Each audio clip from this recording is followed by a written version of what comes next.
কিন্তু আমি একটা প্রশ্ন করতে চাই যে আপনি কি ডক্টর মোহাম্মদ ইউনূস এবং তার উপদেষ্টা পরিষদের উপর রেগে আছেন? মানে প্রশ্নটা এই কারণে করছি যে আপনি প্রায় শুরু থেকেই প্রতিটা পদক্ষেপের পরের ফলের দিকে আপনি খুবই কঠোর সমালোচনা করছেন, তাই করছেন যেইটা আসলে দায় তাদের দেয়ার থেকে আগের সরকারের বা বর্তমানে যে চলে আসছে গত 30-35-50 বছরে তার জন্য দায়ী করা যায়। কিন্তু আপনি আসলে রেগে আছেন কিনা, খুব ক্ষুব্ধ আছেন কিনা এই সরকারের উপর, ডক্টর ইউনূস সরকারের উপর স্পেশালি? আচ্ছা ধরেন আমি একটা আপনাকে এক্সাম্পল দিয়ে বোঝাই। জি। সরি, ধরেন আমার ছেলে স্কুলে যায়, সে স্কুলের রেজাল্টটা একটু খারাপ করলো, অঙ্কে মনে করেন সে 100-র মধ্যে 35 পেল অথবা 40 পেল, আরো অনেকের ছেলে কিন্তু এর চেয়েও কম পেয়েছে।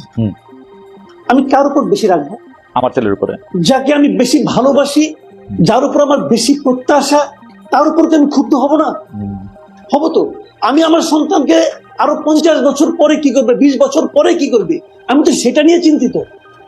কাজে আমি কি বলবো না তোমাকে আমি ভালোবাসি, তোমার কাছে আমার এত এত প্রত্যাশা, তুমি কেন বাবা খারাপ করছো, এটা বলবো না? কিন্তু আমি আপনাকে বটম লাইনটা বলছি, আমি ডক্টর ইউনূস সরকারকে নিঃশর্ত ভাবে ভালোবাসি। প্রথম দিনও ভালোবাসি, আজকেও ভালোবাসি। কারণটা কেন? তাদের চেহারা খুব ভালো এই জন্য না, তাদেরকে আমি ভালোবাসি এই কারণে যে আমি মনে করি যে এত বছর পরে এই দেশের মানুষ একটা সুযোগ পেয়েছে যে নিজের মতো করে একটা দেশ গড়ার, নিজের মতো করে একটা নিয়ম তৈরি করার, যে নিয়ম থাকলে পরে আরেকজন স্বৈরাচারীর জন্ম এই দেশে হবে না। আমি এই প্রত্যাশার থেকে তাদেরকে ভালোবাসি। তো যখন আমি দেখবো যে তারা ভালো করছে না অথবা ভালোর দিকে যেতে পারছে না, হয়তো বললাম পরীক্ষা যখন হয়নি, হ্যাঁ হয়নি, আমি যখন দেখছি আমার ছেলেটা অঙ্ক প্র্যাকটিস না করে গেম খেলছে, তার উপর আমি ক্ষুব্ধ হবো না? হবো। তুমি তো অঙ্কে খারাপ করতেছো, কিন্তু সেই জায়গাটা কিন্তু সতর্ক করার চেষ্টা করেছি, আমি বলার চেষ্টা করেছি আপনারা যেভাবে যাচ্ছেন ভালো হচ্ছে না। আমি যেগুলো বলেছি আপনি মিলিয়ে নেন, সবগুলি সত্য হয়েছে, আমি বলেছি কিন্তু ওনাদেরকে, এবং আমি আজকেও বলবো কিছু কথা, আপনি মিলিয়ে নেন। যেমন আজকে আমি একটা কথা বলে রাখি, যেমন আমি দ্রব্যমূল্য নিয়ে বলেছি, শুরু থেকে বলেছি এটা আপনাদের ভোগাবে এবং ভুগিয়েছে। তারা সেই পদক্ষেপগুলি নিয়েছে কখন? যখন নাকি তাদের পুরো জিনিসটা নিয়ে মানুষের মধ্যে হইচই শুরু হয়ে গেছে তখন। এবং আমি আজকে একটা কথা বলি আপনাকে, এই যে আমাদের সড়কগুলি আছে, বর্ষাকাল কিন্তু এখনো চলছে, সড়কগুলি কিন্তু ভাঙা। দেখেন আগের যে সড়ক ছিল, আগের সরকার কি করতো, এমন ভাবে সড়ক মেরামত করতো যাতে নাকি 1 বছরের একটু আগেই ভেঙে যায়। তারা এমন ভাবে মেরামত করতো, টাকা নিতে অনেক, চুরিচামারি করতো, কিন্তু অনেক চুরিচামারি হচ্ছে জায়গায়। তাদের মেরামত গুলি অল্প অল্প করতে যাতে নাকি প্রতি বছরে রিপেয়ার করতে হয়, আর তাদের বিপুল লাভ হয়। এবং সড়কগুলি কিন্তু ভাঙবে, আমি এখন থেকে সতর্ক করছি, এই সড়কগুলো আপনারা ঠিক করেন। দেখবেন যদি ঠিক না করে আর 3 থেকে 4 মাস আপনি হাইওয়েতে চলতে পারবেন না। এখন এটা আমি বলবো না। কামাল ভাই, সড়কের ব্যাপারটা আসার আগে আমি একটু দ্রব্যমূল্য নিয়ে কথা বলি। আপনি দীর্ঘকাল গণমাধ্যমের শীর্ষ পদে কাজ করেছেন, এখনো কাজ করছেন নানা রকম ভাবে। আমি দ্রব্যমূল্যের ব্যাপারটা ফর শিওর জানি। আপনি যখন বলবেন যে দ্রব্যমূল্য বাড়ছে বা দ্রব্যমূল্য নিয়ে আপনি কথা বলবেন এটা আরেক ধাপ বাড়ে, আপনি তো খুব ভালো করে জানতেন যে জানেন যে দ্রব্যমূল্য বাড়া বা এটা নিয়ন্ত্রণের বাইরে চলে যাওয়া সেটা সাময়িক, সেটা কিছু সময়ের জন্য মানুষের অতি মুনাফার কারণ, সরকারের দায় সেখানে অনেক কম। কিন্তু আপনি সবচেয়ে বেশি দ্রব্যমূল্যটা নিয়ে যদি বলি, আপনি সরকারকে এত বেশি ব্যর্থ কেন, বা সরকারের ব্যর্থতাটা কেন আপনি এত বেশি দেখেছেন? আচ্ছা, দ্রব্যমূল্য বাড়লে আমি কার ব্যর্থতা বলবো? এটা তো দ্রব্যমূল্য এটা আমার ব্যর্থতা আর আপনার ব্যর্থতা, এটা কার ব্যর্থতা? বাজার তো চাহিদা, কার ব্যর্থতা? দ্রব্যমূল্য বেড়ে গেল, বেড়ে গেল কি কারণে বাড়লো সেগুলি না হয় আপনি যদি খুব শার্প হন, আমি যদি খুবই শার্প হই, আমি যদি খুব কানেক্টেড থাকি, আমি হয়তো আইডেন্টিফাই করতে পারবো যে ওর কারণে বাড়ছে। এর চেয়ে বেশি কিছু করার ক্ষমতা আমার আছে, এটা কার করতে হবে? সরকারকে করতে হবে। সরকার যখন একজন যখন চেয়ার দেখেন, এই ব্রিগেডিয়ার সাখাওয়াত হোসেন, উনি এখন যে একটা জায়গায় চেয়ারে বসেছেন, এরা কিন্তু ওখানে ছিলেন না। যখন উনি না ছিলেন তখন ওনার কাছে কি গভর্নমেন্ট যে অ্যাপারেটাস গুলো ছিল না, তখন উনি হাজার বললেও কিছু হতো না। কিন্তু যেই মাত্র উনি যে চেয়ারে বসলেন তখন কিন্তু সরকারের সমস্ত ইনস্ট্রুমেন্ট গুলো ওনার হাতিয়ারে পরিণত হলো। এখন ওনার দায়িত্বটা কি? হাতিয়ার গুলো জায়গা মতো ব্যবহার করা। যদি ব্যবহার কেউ না করে আর যদি বলে যে আমি ওই লিগেসি নিয়ে আসতেছি, আওয়ামী লীগ আমাদের হয়েছিল, আমি কি করব, তাহলে বুঝতে হবে কি যে উনি ওই হাতিয়ারগুলো হয়তো দেখতে পাননি অথবা ওই হাতিয়ারগুলো ব্যবহার করতে জানেন না। কারণ একটা প্রশ্ন শুধু করি যে এই সরকার যে হাতিয়ারগুলি পেয়েছে, আমরা যদি তাদেরকে আমলাতন্ত্র বা যারা এক্সিকিউশনার তাদেরকে বলি, তাদের যে কাজ করার ক্ষেত্রে যে রেগুলার নিয়ম কানুন, সেটা আওয়ামী লীগ সরকারের সাথে দুর্নীতি দিয়েই হোক আর অন্য কোনো বোঝাপড়া দিয়েই হোক, এটা একটা সিস্টেম তারা দাঁড় করাইছিল। এখন এই সরকার আইসা তো সেই হাতিয়ারগুলি ব্যবহার করতেছে, যেটা নানাভাবে দুর্নীতির মরিচা পড়া, অন্যায়ের ঝামা দিয়ে হোতা হয়ে যাওয়া, সেগুলি তারা কিভাবে আর ব্যবহার করবে? মানে আমি জানতে চাইছি আসলে, মানে এটা আমি আপনাকে বলি যে সেগুলি তারা ব্যবহার করছে কেন? তাদের কি সেগুলি কি ব্যবহার করার জন্য আমরা তাদের হাতে পায়ে ধরছিলাম যে ভাই আপনি এই আমলাকে নিয়ে এই কাজ করেন? বলছিলাম কেন ওনারা ওই আমলাকে নিয়ে কাজ করছেন? কেন ওনারা ওই সচিবকে নিয়ে কাজ করছেন? আমি একটা কথা আপনাকে বলি শুনেন, 4 অগাস্ট মানে 12টা 1টা 2টা বন্ধ হয় না এই পর্যন্ত বাংলাদেশের কোনো একজন সচিব শারীরিক ভাবে, মানসিক ভাবে, আর্থিক ভাবে অথবা আধ্যাত্মিক ভাবে শেখ হাসিনা পতন চেয়েছিল? চাইনি। বরং যারা তাদের সমস্ত কিছু দিয়ে শেখ হাসিনার গভর্নমেন্ট টিকে থাকুক সেটা চেয়েছিল। 5 তারিখে সবাই এই গণঅভ্যুত্থানের মাধ্যমে আসা নতুন সরকারের পক্ষে হয়ে গেল। 8 তারিখে শপথ দিল, তারা সবাই ডক্টর ইউনূসের লোক হয়ে গেল, ব্রিগেডিয়ার সাখাওয়াতের লোক হয়ে গেল। ওনারা তাই মনে করছেন কেন? কেন তারা ব্যবস্থা নিলেন না? এখন যদি উনি বলেন যে ওনাদের রেখে যাওয়া ইনস্ট্রুমেন্টে আমি কিভাবে কাজ করব, তার মানে কি ওই ইনস্ট্রুমেন্ট গুলো তো আপনাকে রাখছেন আপনাদের কাছে। আপনি বলবেন কি হতে পারত?